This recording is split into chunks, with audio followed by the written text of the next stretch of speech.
Good evening, everyone.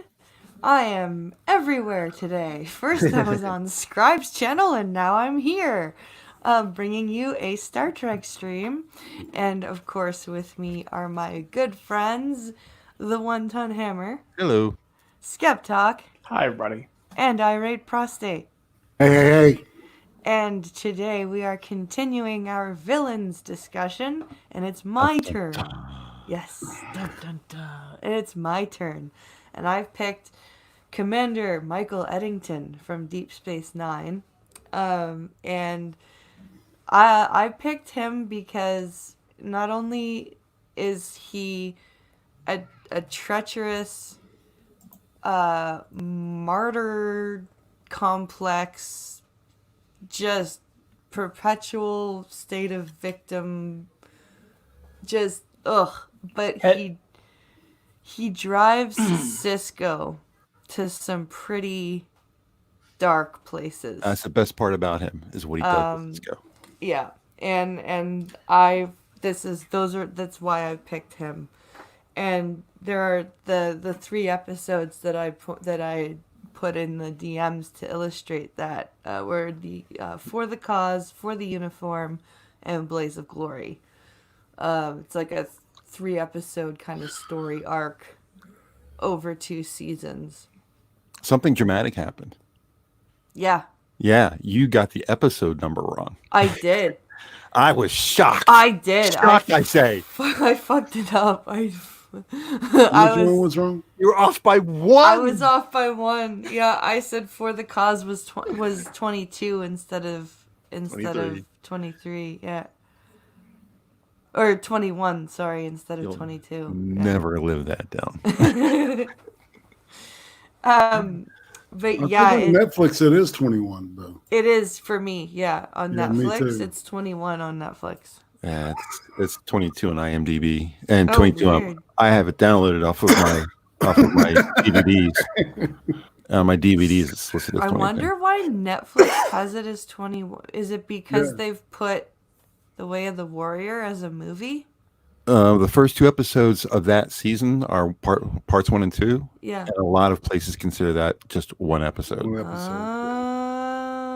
Oh, that could be it then. Okay. So that. Yeah. Yeah. They did that with Dark Frontier as well on Netflix. Mhm. They Fuck Netflix, man. they put Dark Frontier as Fuck one that guy. whole Don't thing. hold back, Irate. Tell us how you feel. But yeah, Edington is just like I didn't like him when he first came aboard, but that was just because I liked Odo, and I felt bad for Odo being kind of displaced as head of security, right? Because Edington was brought on board as chief of Starfleet security because of the Dominion War. But Odo felt, undermined and displaced because he had been head of security for almost 10 years at that point. But with, starting with For the Cause, Edington becomes way more than just an annoying officer. We find out that he is not only a Maquis, but one of the Maquis leaders. And we find this out because he basically sets up Cisco and Cassidy Yates and gets them off the station so that he can hijack a shipment of replicators that were supposed to go to the Cardassians. And he steals them and takes them to the Maquis, and Cisco basically embarks on a campaign to get Edington back and in prison. And this spans 3 episodes. Well, he gets him in the 2nd episode, and this is where Eddington's villainy really shines, is in the 2nd episode for the uniform. And you really get an insight into Eddington's psychology in the second episode. Because he starts detonating biogenic weapons in on Cardassian planets. He starts attacking Starfleet vessels. He, and blaming Cisco. You should have left us alone. Right? You made it personal. You should have just let me go. He's smug as hell too. Yeah. And then with the comparing himself to Jean Valjean, just comparing himself to a poor guy who needs food. Yeah. When he's committed treason and acts of bio warfare. He's delusional. And then he drives Cisco to commit bio warfare. Yeah. Cisco detonates trilithium resin into a Maquis colony. And he does it, and he does it to get Edington to surrender. Because he knows that he basically has to become the villain to play out Eddington's hero fantasy, his martyr complex. Otherwise, he's just going to keep chasing him around the Badlands, and Eddington's just going to keep destroying things. And it's... There's before we get into Blaze of Glory, I don't know if anybody wants to talk about what I've covered so far from their perspective. Don't you because think there's a lot that Eddington is painted out as just kind of a magnificent psychopathic personality? I mean, yeah.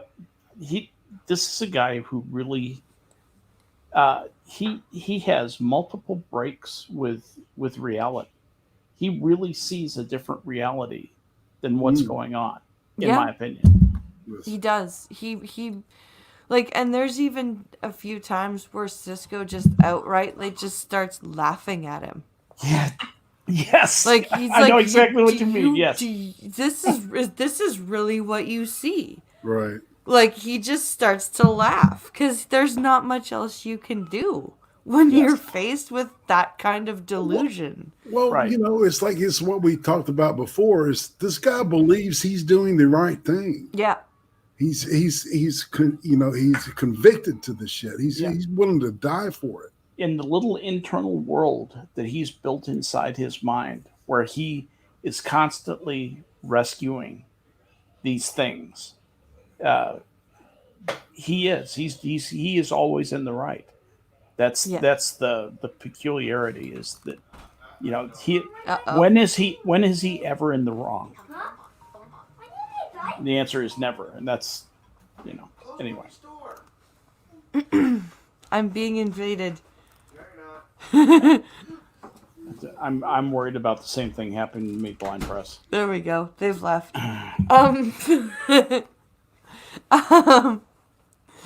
No, he's got this weird complex thing that, and Cisco points out, because there's a point where Cisco tries to meet a contact, and we find out that Eddington, he caused him to have a little, as he calls it, a little accident, a shuttle accident.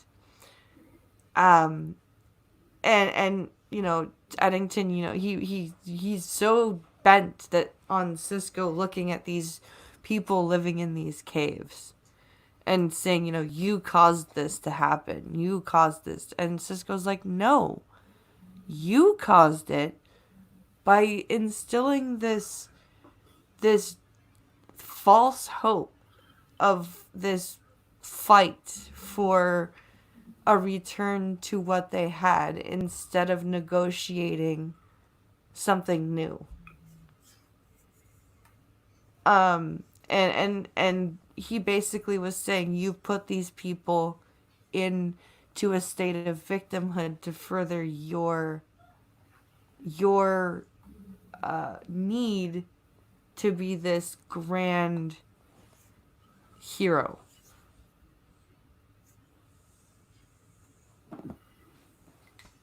I don't know. What does everyone else think about that? I think that's pretty dialed in. It's fascinating how he is always 2 steps ahead of Cisco, and knows exactly how Cisco is going to respond. If they did it now, it would probably be like an AI directing it, right? Yeah. Because it's almost that kind of weird, that.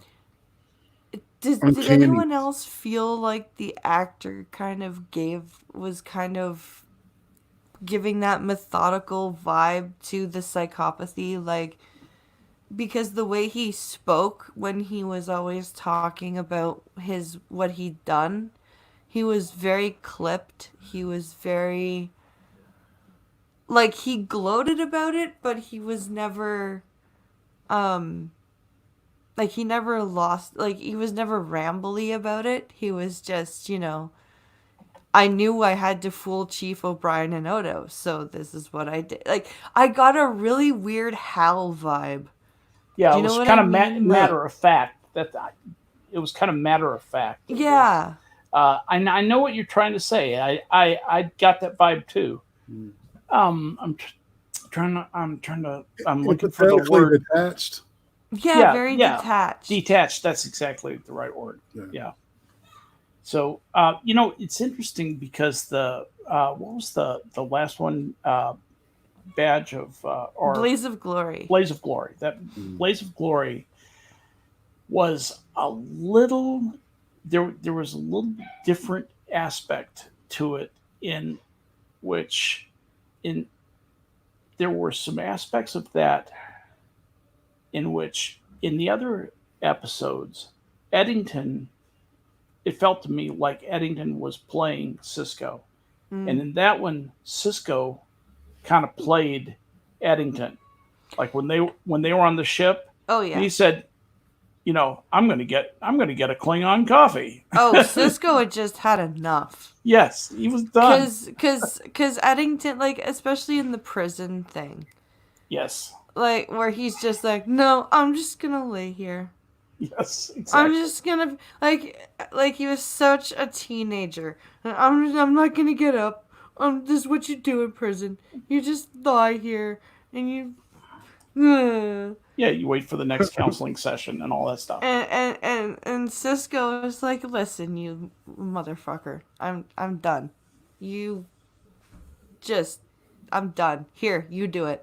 Of course, in retrospect, realizing, in retrospect that was a big fakeola anyway, and that there weren't any missiles in the first place.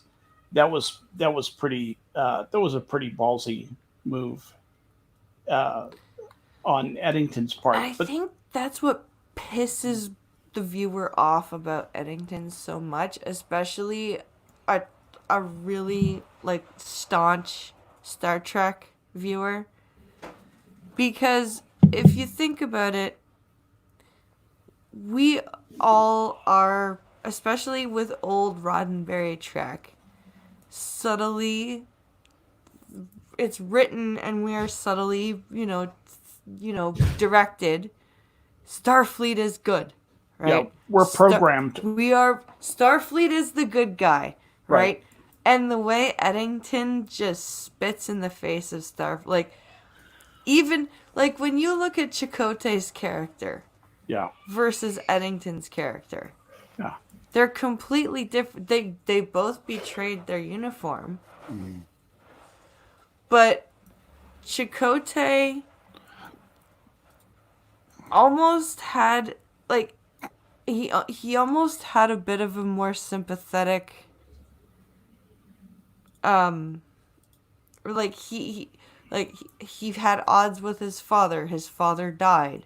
His colony was under attack. Like, you know what I mean? Like, he originally had some sympathetic some backstory. sympathetic backstory as to why he left Starfleet. Edington just feels like He's a little prima donna. yeah. Yeah, I hear that.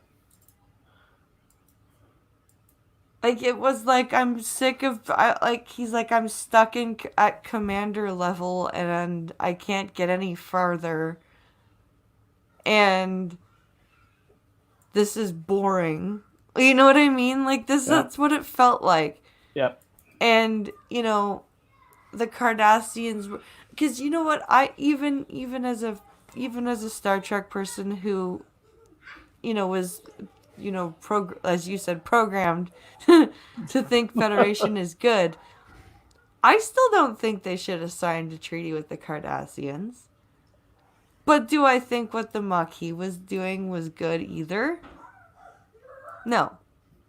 Right? I mean, isn't there a little tiny voice inside you, that romantic, unrealistic voice that kind of says, yeah, but they're kind of cool. Yeah, that's what I thought. Like, when I was, like, when you're a younger Trek fan, you're like, yeah, go Maquis. Yeah, exactly. Grow your own corn and tomatoes. Do you know how hard it is to grow tomatoes? It's not hard to grow tomatoes, by the way. They're practically a weed, but that's not important right unless now. you have fucking skunks that come in and eat all of your. Anyway. Yeah, but that's a different. That's not growing them is not hard. It's protecting them. Yeah.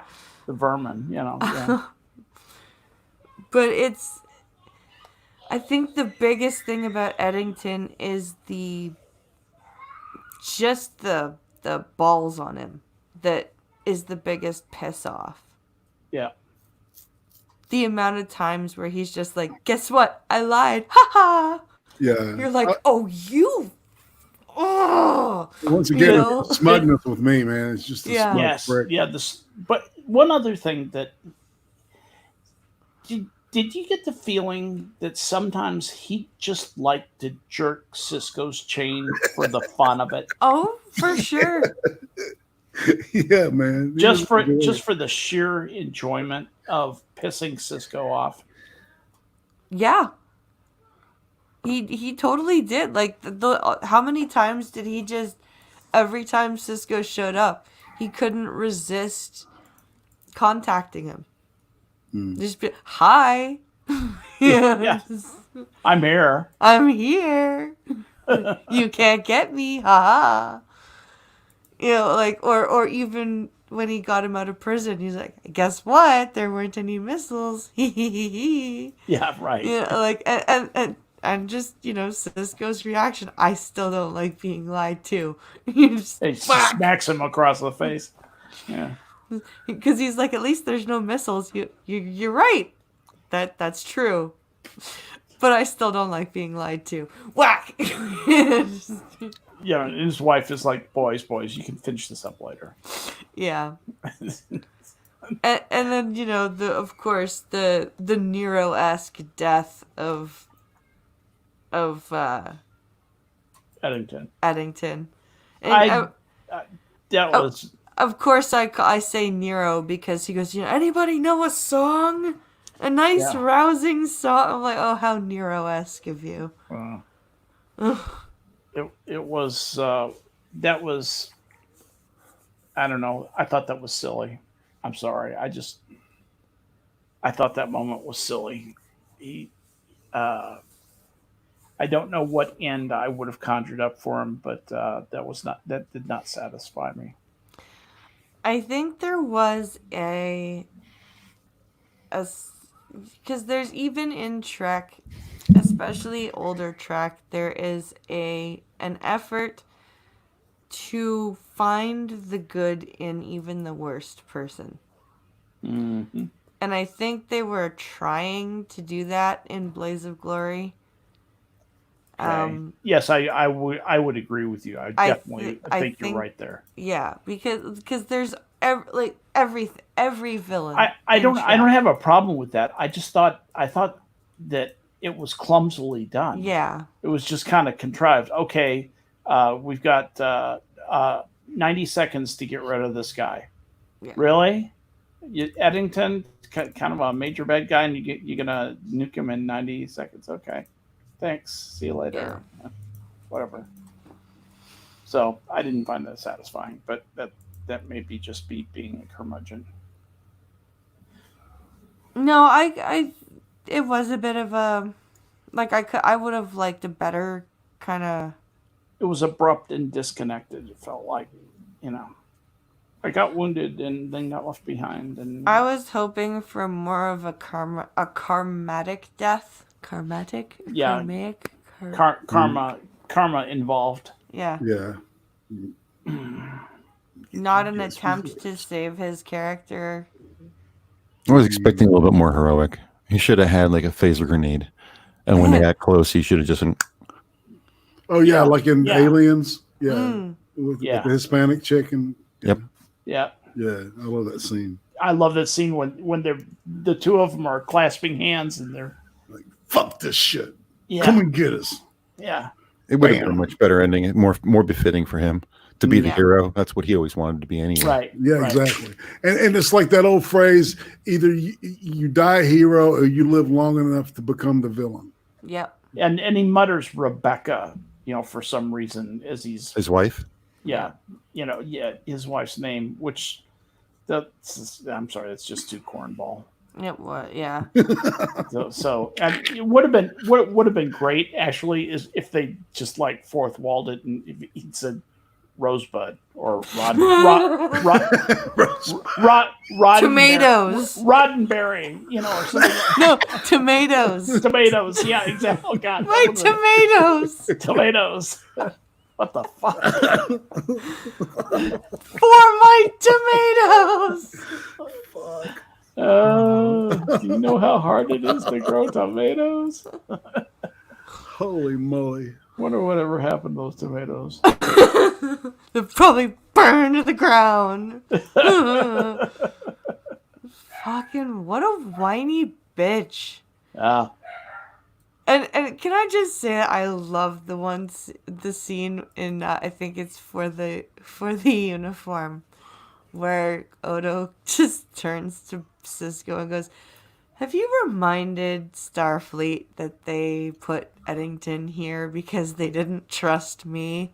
And he goes, "No." He goes, "Would you please?" Yes. Yes. Like I love Odo. He is Yeah. the best. yeah. Yeah. He had some awesome writing too. I'm sorry. He did. Tell them to kiss my ass. It's just Basically, yeah. And did it bother you that Eddington was Canadian? Yes. I knew it, man. It's like, really? Did you have to? And especially the The freaking loon, the loony, my lucky loony. It's my lucky loony. Yeah. Like, fuck you. It's an old Canadian coin. Did you have to be so blatant about it? That was funny, Like, man. why did it have to be his lucky loony? Why Oh, couldn't it funny. have been like the fucking canoe paddle that his ancestors used to traverse a river or something? going up the Fucking- St. Lawrence. A fucking loony? I wasn't aware that there was an issue there until just now. I had no idea what a loony is. I just glossed over that part Oh of the no, episode. that's what it's a slang for our dollar is the Oh. loony. The No loony. idea. It has a loon on the Yeah. reverse side, right? It's not the obverse; it's the reverse side. Like we referred to a wheat penny. Yeah, look, we back Right. Right. Exactly. there. The lucky loony. Got a loony for But, me, eh? yeah, I knew. I was like, oh shit, she's gonna hate this guy being a Canadian. I'd forgotten. Yeah, all that shit. That whole storyline was. I had, I mean, shit. I watched it so long ago, and I love, and we rewatched it. I've been like dipping in the series, and I forgot how well, man, Cisco is he's so well played. Mm-hmm. I really think that Avery Brooks knocked that character out of the park because Oh, he's he did. and he's very reactive and is really a good part. Like, I don't know. especially in the second episode when he goes and detonates those torpedoes in Solosis 3's atmosphere.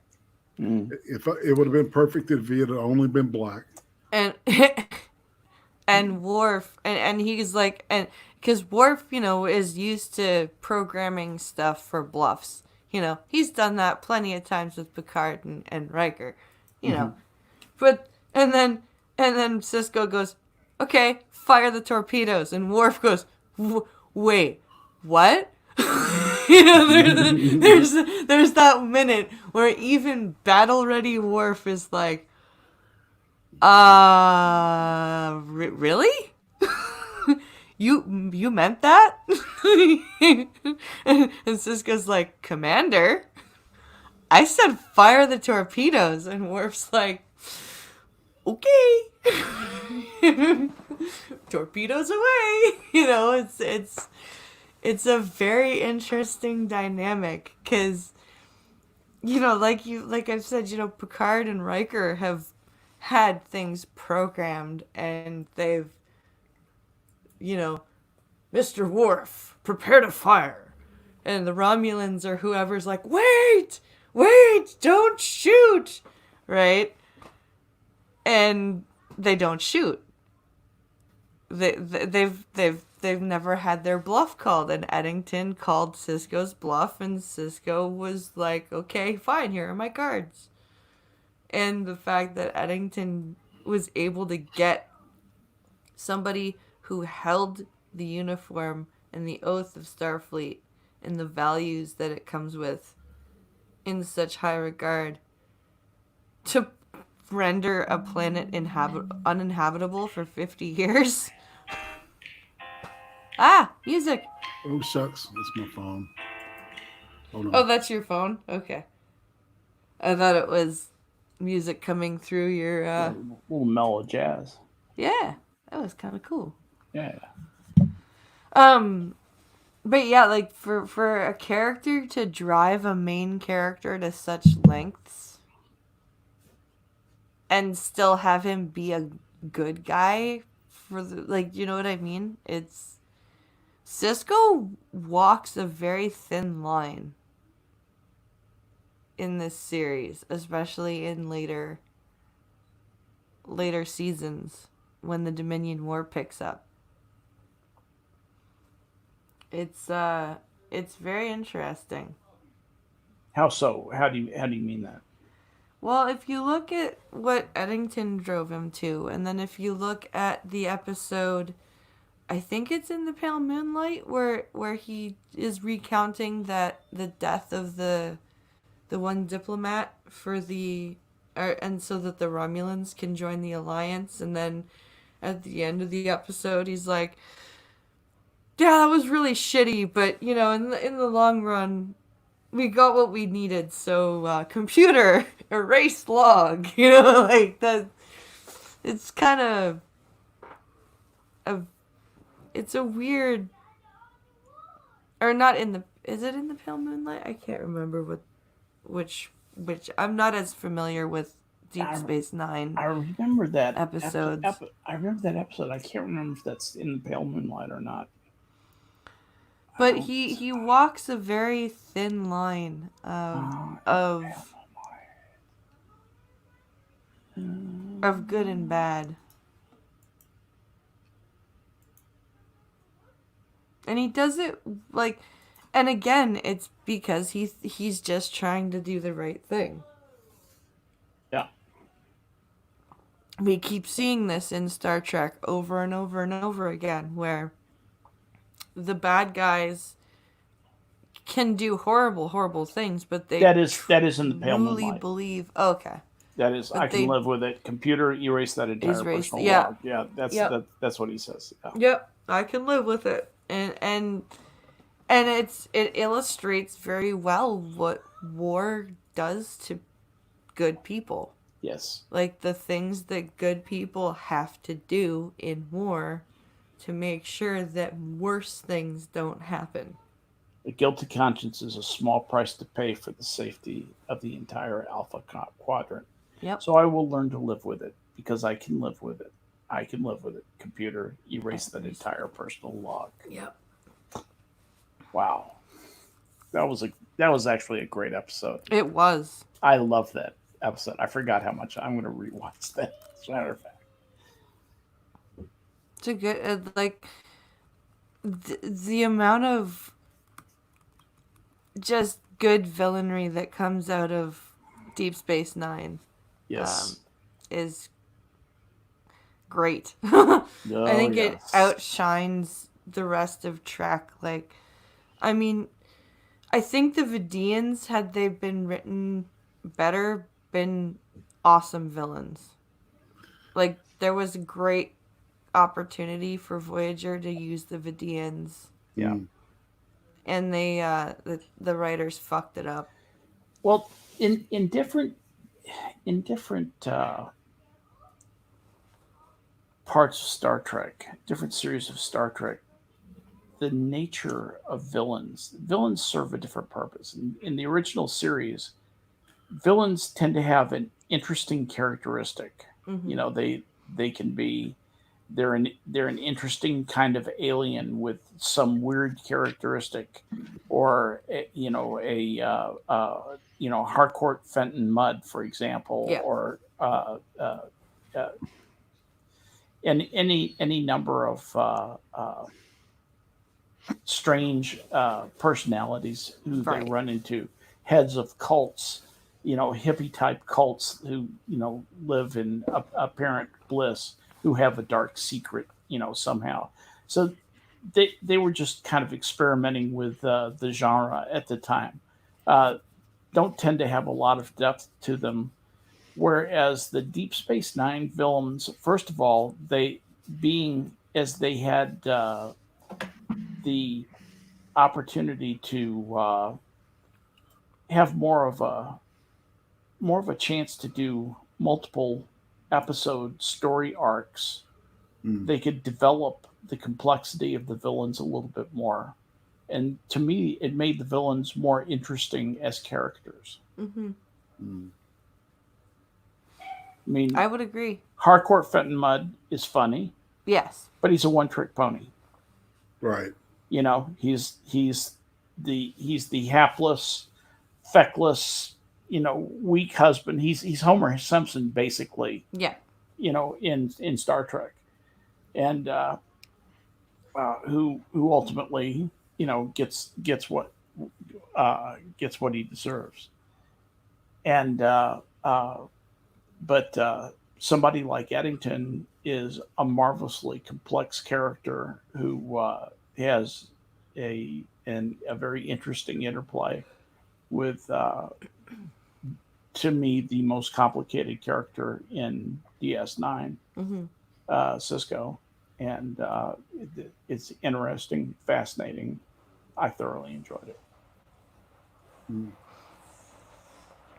And I had a hard time picking, because I was gonna pick between him, the Vidians, and there was another one that I was thinking of picking between, but I just kept coming back to Edington, because the first time I watched through Deep Space Nine, when I got to the Edington storyline, I was like, oh, that son of a bitch. Like, I was so mad. Like, I had never been that, like, hateful of a Star Trek baddie. Like, even the Borg, like, it's satisfying when they're defeated, sure, right? But I didn't have that visceral reaction with the Borg. Mm-hmm. Well, the Borg are painted differently. The Borg are a force of nature. Yeah. They're not. Yes. Their evilness is not intentional. They're just doing their job. They're dangerous like a volcano is. Right. Yeah. Exactly. Yeah. But Edington is just... He's just... Ugh. I don't know. I don't think... Good. No, he's a psychological mess. Yeah. I don't think I've ever heard Cisco mention any character, even Golden Cot, any of them, with such venom Yeah. as he uses with Eddington. Eddington. The way he says Eddington. Yeah, it's just, boy, you can tell he wants to kill the guy. Yeah. Yeah, and there's even at one point where, when this Eddington's like, when this is done, we're gonna have it out once and for all, and Cisco, you want to fight, Mister? You've got one, right? And Eddington's like, no, I'm gonna kill you, and you almost have the sense that Cisco's like, yeah, okay, you can try. The way that Edington says it, it's like he says, "I'll have a supersized fries with that." It says it with about that much emotion. Yeah.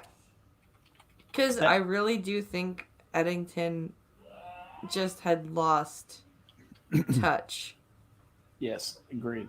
Like, I truly think he had crossed into the realm of a psychopathic breakdown type of deal. Agreed.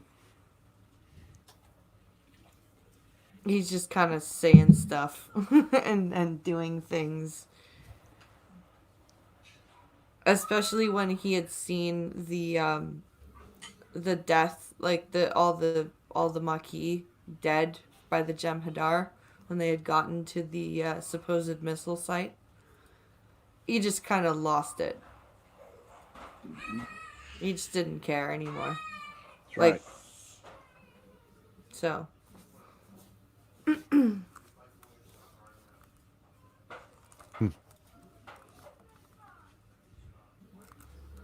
Well, I think we've had our say about Eddington. Yeah, and that sucks because we're only at 37 to 40 minutes. Sometimes that's just how long streams are. I thought you were going to say you feel like a nut. Sometimes you feel like a nut. Sometimes you feel like a nut. Sometimes you don't. There's a video I was watching from a girl. She lives in Ireland, but she keeps visiting the United States to kind of play with our culture and understand our culture. And then she gets back to Ireland. She cuts a video about her experience this time. And her last one was candy bars from America, taste testing them with a friend. Yeah. And she picked out some pretty good ones, but she missed a whole bunch that I consider, American standby candies. And one of the ones I suggested was Mounds Almond Joy. It was kind of on the back of my mind when you said it. That's why I said that. What's the name of the? Her name is Diane Jennings. Jennings. Is that her YouTube channel? I have to check. And Jennings, Miss Ireland. Okay, I've got her. Yeah, it's Diane Jennings, 122K subscribers, 292 videos. Diane's Irish Girl channel features a mix of light entertainment, cultural observations, travel vlogs, weird top 10s. Irish Girl tries American chocolate bars for the first time. Yeah, she does Baby Ruth Reese's, Mr. Goodbar, Hershey's Butterfinger, 100 grand, and like one or two other ones that I had never even heard of. And they did. It's funny how they didn't like the ones that I typically do like, or that Americans do like, because Reese's peanut butter cups are like, if you like peanut butter, you're going to like Reese's. They're really good, and it's a big seller. Butterfinger, big seller. Hershey's Cookies and Cream, didn't like it. Really? She didn't like the Butterfinger either. Oh. And the Mr. Goodbar that she ate was one of those like little tiny ones that are only like 1.5 inches long. Yeah. She didn't have an actual bar. And she made a comment about, well, these are tiny little things. It's like, well, yeah, but you got one of the mini packs. That's like not the Halloween size treat. They started doing something different to Butterfingers too, man. They don't taste the same. Really? There's something fucked up about them, dude. If you get one, you'll go, oh my god. Really? Yeah, it's notable. That sucks. Those were her, man. Those were her picks. Mine that I think she should have tried that she didn't was Three Musketeers. Twix, Kit Kat, Payday, regular old Nestle's Crunch, the one in the blue package, Milky Way, Mounds or Almond Joy. It depends if you like dark chocolate or milk chocolate. Score, and my personal favorite, the Mallow Cup. She didn't try a Snickers bar? Are you kidding me? Not sure. I'd have to go back and watch the video again. I'm just looking at her thumbnail and it's not there. Huh. But you did try a Baby Ruth, and that's pretty close. It's exactly the same ingredients as a Snickers bar. The difference is the Baby Ruth, the core is nougat, and it's not mixed with anything else. It's just a solid core, and everything else is around it. Yeah. Where in a Snickers bar, it's all mixed up. It's all mixed up, yeah. And the chocolate is thicker. Oh, okay. A little bit of a connoisseur here when it comes to candy bars. All right. I'll take your word for it. Also, she should have tried a zero bar. Does anybody know what a zero bar is? I know what a zero bar. I actually like zero bars. Yeah. I like zero bars. Zero bars are great. I just ordered a 12-pack off of Amazon. Oh my god! So sorry, I'm getting us off the Star Trek stream. Sorry about that. But that's why that was on the back of my. When you said sometimes, I was like, "You feel like a nut?" Just because this was in the back of my mind. So, who wants to go next? Not me. I guess I'll go next. Okay. Yay. Hammer's my hero.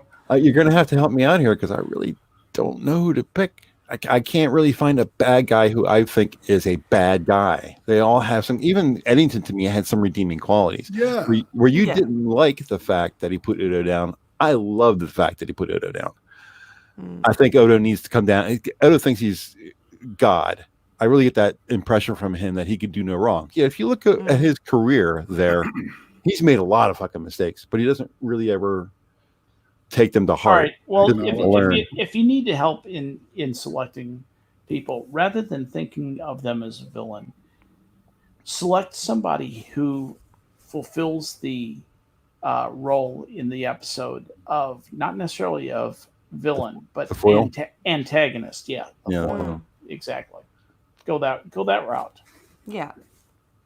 I know who I want to pick, but who did you pick? Irate? Who was your guy? Irate picked the Gul Nadred and Gul Nadred, right. Yeah. I'm Skep, you say you want to go after me? Are you sure? Yes, I do. I want to go after you because I want to take the leavings. Then I'm going to pick Q. Ooh. Oh, you okay? Edgy hey, you wanted to go after me. That's fine. That's cool. That was my pick, but that's cool. You take Q, and I'll find somebody else. I'll take somebody else. You'll be able to find somebody else. I absolutely will. I don't think I could. I love DS9. I'll find. That means that I will dip into the Cardassian bucket. Is this the only DS9 that we're doing, or are we just doing all episodes of all shows? Anything you want. You're not limited. Anybody out of the series? No, because that was Chain of Command was Irate's pick. So you're not limited to DS9. If you want to pick no.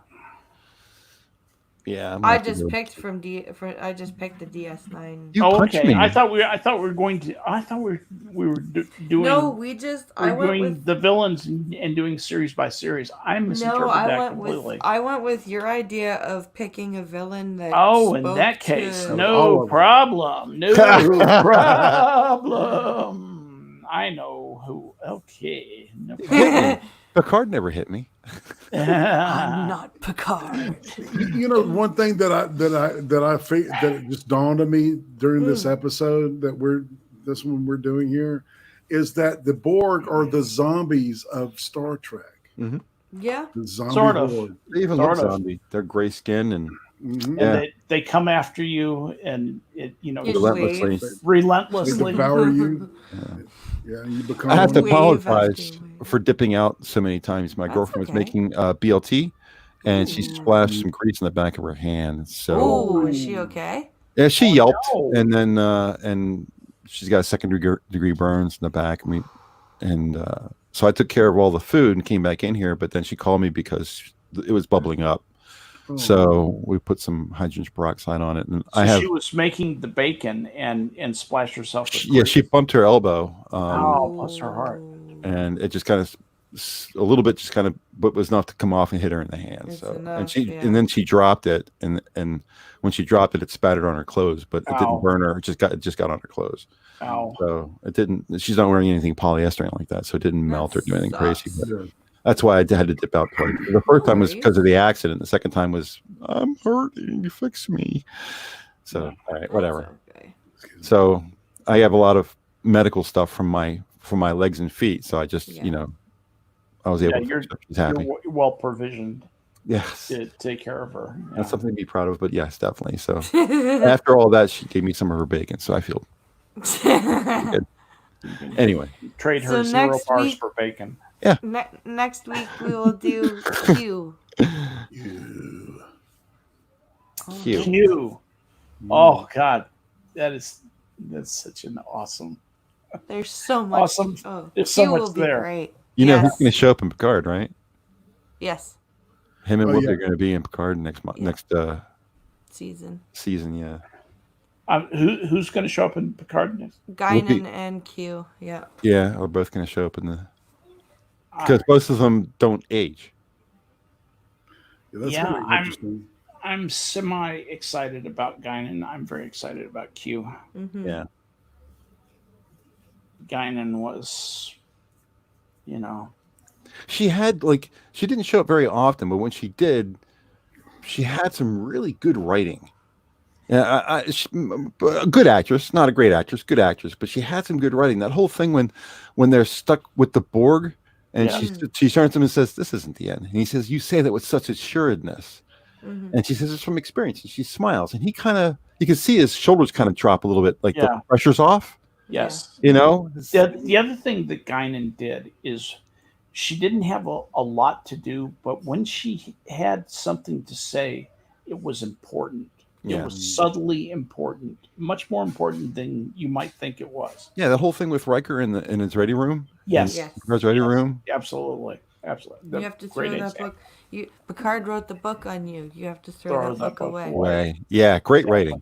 Great writing. Yep, perfect example. So, so Q is coming to Picard. Yeah. Yeah. Mm-hmm. Actually, Patrick Stewart asked Whoopi Goldberg live on The View if she would come on to Picard. Yeah. Wow. She said yes on camera. She said yes. And The View is live. Yeah. So. Oh, yeah. I mean, she also said that Joe Biden is a hell of a doctor. I find it interesting that Joe Biden is going to win over Joe Biden in the election. Yeah. Jeez. Well, guys, I'm going to end this so that I can take over the kids' stuff because I was supposed to have an hour between the streams so that Pincalo could run some errands. That didn't happen. Are you doing anything tonight? You can be on Minions? I don't think so. So you get a chance to get a break then. But tomorrow is Blind and Special, so yeah. Yeah. I've got to get back to the family here, but thanks for having me on. It's been great, guys. Well, thanks for joining me, everybody. Thanks for watching, my friends. And, I'll be on Lords of the Night. Oh, you will? Yeah. You're going to be on Lords of the Night tonight? Yeah. I'm going to push tomorrow's show with Becca Furley. Yeah, Fairly. You've got Becca tomorrow, right? Yes. Yeah, nice. Right. And that's at 5 p.m. Eastern, right? Yes, ma'am. Okay, cool. But you're on Lords of the Night tonight? See. On Renting Monkeys channel. Excellent. All right. Catch that, everybody. We'll Have a great night, everyone. Thank you for watching, and we'll see you all later. Bye, everybody. Bye, everybody. Thanks for letting me shout that out.